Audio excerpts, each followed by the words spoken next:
Hey bro, how are we doing? So, there's been this new update for Final Fantasy Tactics, the Ivalice Chronicles, and it's one of those patches that doesn't scream major overhaul, but quietly goes under the hood to make the game run smoother, cleaner, and more balanced. It dropped as version 1.0 for you, and while that number might not sound like much, it actually marks one of those subtle shifts that keep a game alive long after release. You know how sometimes you jump back into a game after an update and can't quite put your finger on what changed? But everything just feels a bit tighter, more polished? That's exactly the vibe with this one. Let's start from the heart of it. This patch isn't about new storylines, extra jobs, or flashy features. It's about refinement. The developers went in and tweaked a few things that were bothering players since launch, especially in the enhanced mode. Remember those moments when a supposedly easier Squire-mode battle suddenly felt like a wall? Enemies hitting too hard or pulling off abilities that felt out of sync with the rest of the difficulty curve? Yeah, the devs noticed that too. The patch adjusts the balance for certain fights, specifically smoothing out the rough spikes that made some encounters feel unfair rather than challenging. It's not a blanket rebalancing. They didn't touch every enemy stat or rewrite the job system. It's much more surgical. You can think of it like they went through the game's roster and found specific fights that had odd pacing or inconsistent scaling, then tuned those just enough to make them flow better. The idea here seems to be maintaining that strategic feel that makes Final Fantasy Tactics what it is, but without punishing players who just want to experience the story or build their favorite units without constant frustration.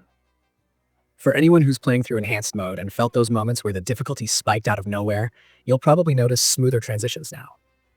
What's cool is that they didn't mess with classic mode much. Classic mode, being the faithful replica of the original, stays almost untouched except for one really handy fix: the errand reports issue. Some players had noticed that side reports or errand updates were occasionally glitching out or not updating properly. The patch corrects that, meaning your side tasks and world-building reports should now display consistently. That's the kind of small thing you might not think about until it happens, but when it does, it totally throws off the immersion. Then there's the audio work. The patch also mentions adjustments to certain sound effects across both versions of the game. It might sound like a minor footnote, but it's actually a pretty big deal for immersion. You know, when you're mid-battle and a sound effect just doesn't trigger right, or when the timing of a voice line feels off, like it's being said half a second too early or late, that sort of desync can break the tension of a really good fight or cutscene. These tweaks are meant to clean that up, align sound triggers, fix the mix, and ensure the volume levels between effects and voice acting feel more consistent. For a game that leans heavily on atmosphere and tactical tension, audio clarity makes a difference. It's the kind of fix that a lot of people won't immediately notice, but if you've been playing regularly, you'll feel it subconsciously. The transitions between turns will sound smoother and victory cues will pop at the right moment, and some of those ambient effects that felt slightly muted or too loud might now blend better.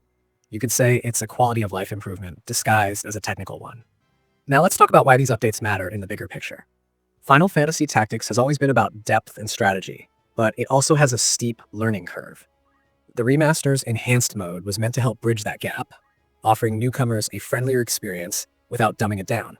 But after release, people quickly realized that even in the easier mode, certain battles just didn't feel right. The balance was uneven. Instead of giving you a smooth ramp up and challenge, it occasionally threw you off a cliff. So this patch feels like the developers responding directly to that feedback, carefully trimming those problem spots without flattening the whole experience. And that's something worth appreciating. They didn't overcorrect. There's always that fear that when a developer fixes difficulty, it'll suddenly make everything too easy or ruin the tension. But early reports and player feedback suggest they handled this update with restraint. The patch feels like the kind of maintenance you do when you care about preserving the core identity of a classic while still making sure it plays well in modern hands.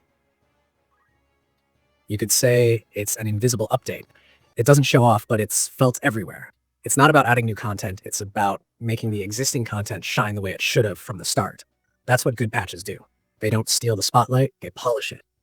And about those errand fixes, that's actually a subtle but important point. In a game like this, where the lore and world building come through side reports and errands, even a small bug that interrupts that flow can mess with pacing. You might have completed an errand, waited for the report, and then it didn't appear properly, leaving you wondering if you'd done something wrong. Having that fixed means less guesswork and more time focusing on building your army and experimenting with jobs, which, let's be honest, is half the fun in this game. The sound fixes might even have a bigger impact than the balance tweaks for some players. Sound design in tactical games is crucial. It tells you when abilities trigger, when turns end, and when key actions connect. If something as simple as a delayed attack sound or missing ability queue happens, it can mess with your rhythm, especially if you're playing on instinct. After this patch, you should feel a better sense of timing. Attacks hit where they're supposed to, spell queues feel tighter, and cutscene dialogue lands more naturally. It's subtle, but once you notice it, you can't unhear it. There's also a larger takeaway here about how Square Enix has been handling these remasters. They're clearly taking an iterative approach. Polish, fix, fine-tune, repeat. Instead of overhauling everything in one big update, they're making smaller, smarter adjustments that gradually perfect the experience. That's a great sign for the game's long-term health.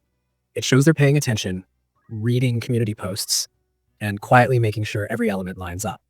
For those who've been switching between enhanced and classic modes to compare, you'll now have an even cleaner way to do that.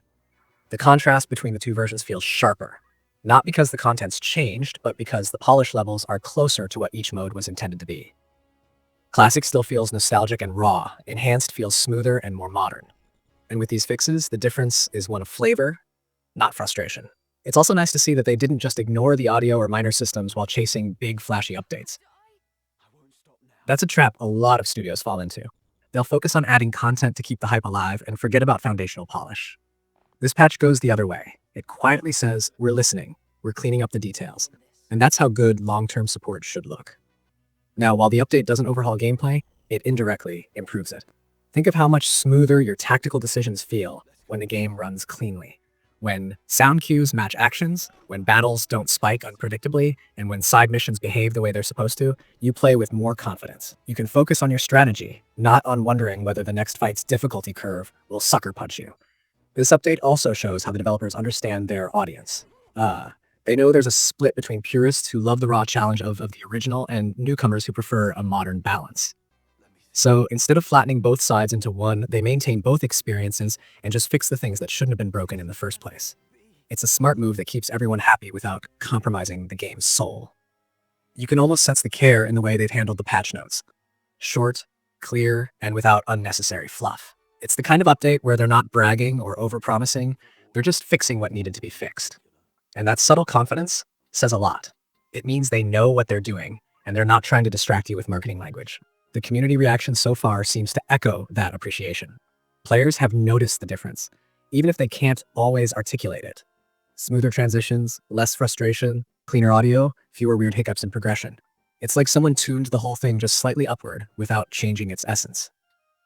If you think about it, this is exactly what good maintenance updates should be. They're not meant to reinvent the wheel. They're meant to keep it spinning perfectly. Version 1.0 for you isn't trying to change what makes Final Fantasy Tactics iconic.